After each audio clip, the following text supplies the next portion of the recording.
Escaping the Fold by Vincent Merkel. The Dream.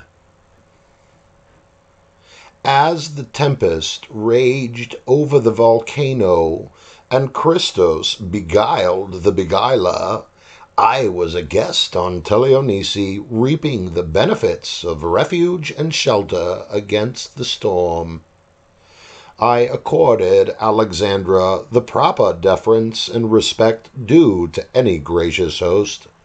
The dome, located on the high side of Teleonisi, was her castle, and she was the queen. Although I was neither her subject nor was I her king, she treated me as an honored ambassador from a distant land. Alexandra's years of solitude and separation from her parents and society had not affected her ability to think logically.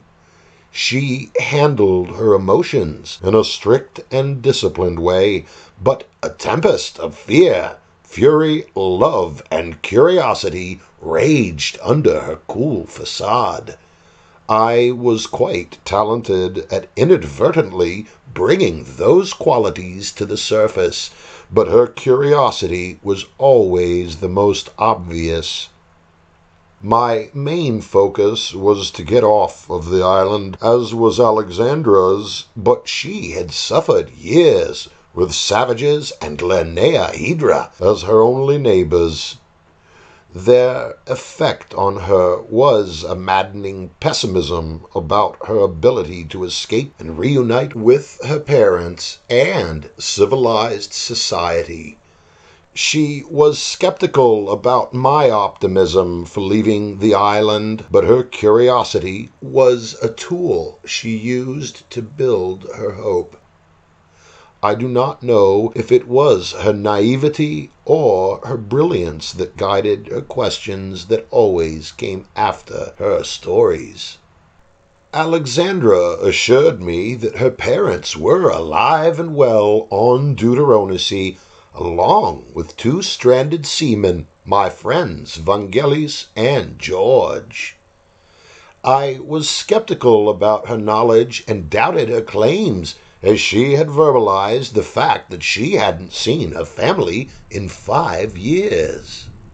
She explained her intentions on the night that she had doused my signal fire on the ridge. It was an act only meant to keep me from giving my position away to Babula, the Malaks, and Nikos, the first mate of the Tilly. It was quite unsettling to hear her speak the names of the crew that I had sailed with. I had never mentioned them before, so I became suspicious of her ability to divine information about my accomplices from nothing. As it turned out, the place that I had built the fire was a special location. It was a place that Alexandra used to communicate with the people who inhabited the other island. The hieroglyphic instructions on Alexandra's domed walls revealed that in the ancient days, when the Kalans had colonized both islands, they had used reflected sunlight to communicate with each other during the day. The weapons that adorned the columns of the sanctuary were ages old, but had survived because of the exemplary craftsmanship of the ancient civilization. Along with the keenly edged weapons and bright armor, the Kalans had created 2 silver-lined shields with highly reflective surfaces.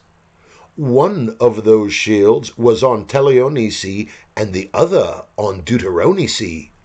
They were made with the express purpose of being set on a tripod and faced at a particular angle when the sun was in a specific place in the sky.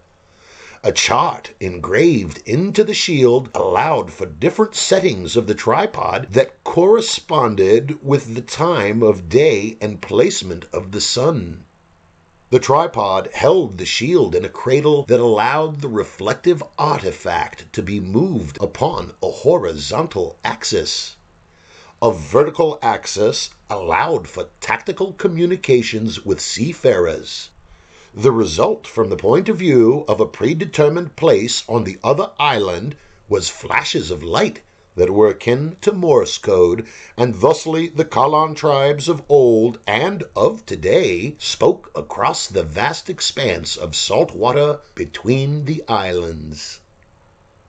Alexandra told me a few select details about my crew and their welfare to validate her knowledge about them.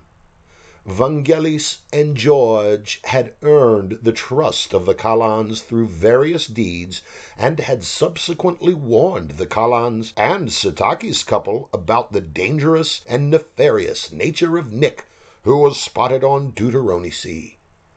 The only one from the Tilly that was unaccounted for was Captain Christos. Alexandra knew that I was who I claimed to be because of accurate descriptions provided by correspondents from the good people on the other island, but she had no idea as to my role and questionable dealings as a crew member of the Tilly. On the day that Alexandra had thrown a rope over the edge of the cliff from which I had so hopelessly dangled, my heart had changed. I realized the error of my ways when faced with my own imminent demise. Although I had excused my own behavior because of personal loss and heartache in a world that had turned its back on me, I felt a renewed spirit. I was born again after facing the very spirit of evil and guile. The moment that Alexandra threw those blessed fibers into my face, I stopped cursing God for my inability to cope with the loss of my family and loved ones, and realized that the one true God, whose first name is love, was evident in the hearts of mankind and not in circumstance. I did not want Alexandra to know about my troubled past. She had the mind of a woman, but the purity of a child. Aside from the fact that she was the only person that I had talked to on the island, she was my friend, and I could not afford to lose her trust. Alexandra's curiosity began to surface during the storm, and she began to ask questions about my life and the outside world. A particular puzzle contained in the writings on the wall described how to trap Linnea and buy time to escape Teleonisi. Although this puzzle had become my focus, I addressed Alexandra's probing questions. I couldn't conceal my disappointment with the state of politics, technology, and war worldwide. I tried to explain to her that words were very special, and that forces in society were trying to create a new language from the old languages. There were those in government and academia who purposefully twisted the meaning of words to provide new definitions. They pretended to defend the indefensible to gain power over the citizens in various countries around the world. In society today, a word could make you become a hero or a monster, depending on who does the translation, I said. Why would you want to go back if everything is so bad outside of the fold? The warrior girl asked. Alexandra always asked pointed questions.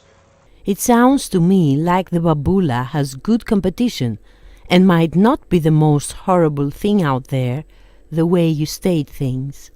I looked deep into her eyes while searching my mind and heart for an answer. Maybe you are right, I said. There are things far worse than being trapped on an island with a beautiful woman. My comment, though in good humor, fell like a lead balloon. Alexandra's face began to turn red, and she turned away from me. The silence was awkward, and somehow every terrible second that passed after my capricious comment was punctuated by the sound of my own heart beating in my chest. I blushed because I knew I had said too much. This was the woman who saved me. I made her feel uncomfortable in her own home, but no man could deny her beauty. There was a pool abutting the wall opposing the entrance to the antechamber at the far end of the underdome. 5 steps located at the last 2 columns in the dome led down into a basin. At first, I thought it was just a recessed sitting area, but when Alexandra started a fire in the great furnace and she pumped a leathern bellows, she hadn't informed me of the purpose of the lowered floor. She pulled yet another lever, and heated water began to fill the reservoir, though I barely noticed at the time. I spoke to her in a hushed tone. "Alexandra," my voice trailed off as the rain pattered on the oculus door 75 feet above. Alexandra turned to me. "I don't think I can stand another minute with you here." She stood statuesque as she gauged my reaction. I answered her hastily and as fairly as I could, albeit a bit crestfallen. "I offended you, Alexandra. I'm sorry. I did not think before I spoke, and I really apologize. I feared it was bound to happen sooner or later, that my mouth would cause trouble. I only wish I had not offended you, but I will leave if that is what you wish." I picked up my backpack and turned away, lest she see how distraught I was. "Thomas." She called my name. "You didn't let me finish my sentence, and you must learn not to interrupt me. It is a bad habit. You smell awful. Your clothes are like rags. I can't take one more moment of it." She smiled. "You have been in this place with me for a week and a half. I can't take it anymore." Her smile widened when she saw the inquisitive look on my face as I sniffed the air around me. She threw a basket of some kind of fragrance and detergent into the pool. I told her my thoughts. "Oh, goodness, Alexandra, I thought that awful smell was coming from you." Her laughter broke the silence as she forcibly grabbed me around the waist and threw me into the water-filled basin. Alexandra placed a folded set of clothes at the base of the column by the first step, along with a towel and a pair of leather boots. "These belong to my father," she quipped. "I wasn't going to give them to you, but if I wanted to hang around with smelly savages, I would go keep company with the Malaks. Everything should fit you. You and my father are about the same size." I wiped the water from my face and thanked her. "Alexandra," I said, "thank you for everything. I want you to know that I mean what I say." She looked down at me and answered, "I suspect as much. I am going out to check on my pets." She walked out of the dome, through the antechamber, and out into the rain. I sat back against the warm stone in the hot bath, and for the first time on the forsaken island, my mind wandered off into a state of total relaxation. I felt safe. Sleep crept over my consciousness, and I faded into a dream world. It started out as a stroll down a sublime beach. I wore a straw hat on my head, and all of the amenities of the civilized world were nearby. A little tavern served ice-cold beer and tomato salad, while old men played backgammon and little old widows fed fried potatoes to bold little finches that tweeted out their gratitude. The water on the beach was clean and translucent. There was a girl on the shore playing a game in the sand. She must have been about 10 years old. I looked lazily around and guessed that I was back on a shore in Greece, where families delighted in each other's company. I heard a ringing noise. It was a melodic tone that repeated and grew louder. As I looked for a clue to find the origin of the ringing, I noticed a cellular phone in my hand. I looked at it with awe, as I had never owned one quite so capable and beautifully decorated as this one. I answered the call. "Hello, this is Thomas. How may I help you?" I asked. No one replied, and as I looked at the screen on the device, the girl played in the distance. I touched the screen, and ants began to crawl out of the phone and onto my finger. I removed my finger and watched as the insects played inside the glowing blue device and across my hand. They began to form messages. They spelled out words. "Hello, Thomas. So you are not Christos, and you are not Cupid after all." A light flashed, and I was blinded to everything except for the moving and wriggling little insects. I shut my eyes tightly, but they streamed across the inside of my eyelids and formed a bizarre pattern in every direction.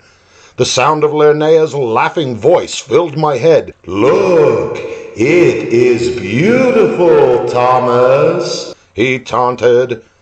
I witnessed myself from afar, tearing my eyes from their sockets with my fingers, and in the distance the little girl started to scream.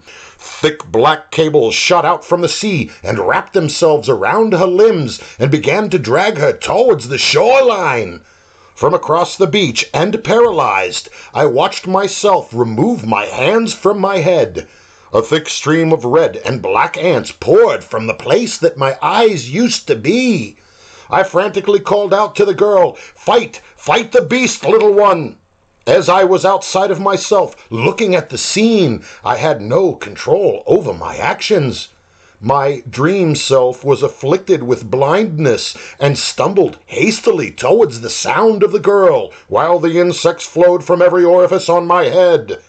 The stumbling figure that was me ran to the sound of the girl, while Linnea's voice echoed out his demonic laughter. I dove towards the girl, landed on her body, and grabbed her tightly. I dug my feet into the sand to keep her from being pulled to the demon by the sinewy and lifeless cables. My hands worked blindly and quickly to remove various ropes and threads that were wrapped tightly around her limbs. She wailed in horror and pain as the insects that flooded from my head covered her and began to eat her skin. The beast's voice called out to me, "Leave her alone. She belongs to me, and I have her by authority. Her parents must pay a debt to me." The cables tightened around her limbs and pulled with great force. My body was in the throes of death and would not let go of the girl. The ants that spilled from my face spelled out a message in the sand. "There is no hope. The girl is too weak to fight, and she has lost the will." I yelled out, "You are a liar and a thief, Linnea! Dear God, show her how to escape the clutches of the beast!" Just as I had said the words, the cables began to spin, much like an alligator that has his prey in his clutches. The moment that the sound of tearing flesh and sinew filled my mind, I heard my former captain, Christos, wailing in lament for the girl. I woke to find myself shivering in a cold bath. The amount of time that had passed since being pushed into the pool by Alexandra was a mystery to me. It had to be a number of hours, indicated by the partially drained tub and smoldering coals in the furnace. I called out for Alexandra, but she did not respond to me. The two slab doors between me and the exit to the outer world on the other side of the antechamber were open, as my gracious hostess had left them. The outer opening flickered with lightning, while ensuing thunder rumbled out a bellowing and hollow song in the distance. Through the doorway the limbs of the trees lightly swayed, but the sound of the rain had departed. I dressed myself in the clothing that Alexandra had left for me. Tripping over my own feet as I put my new boots on, I called for Alexandra again. As I reached the stone opening, Zeus, the biggest of Alexandra's thylacines, poked his head into the doorway. He came into the antechamber sheepishly, head down, and looked up at me. Until this point I had never touched him for fear of his gaping jaws and surly disposition, but he pressed his body against my legs and nodded his head towards the doorway. Zeus turned and issued a chirping frog sound from his mouth and throat.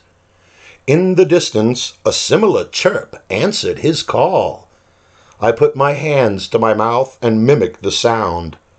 Beyond the opening, I heard Alexandra laughing, and my nightmare in the bath was forgotten.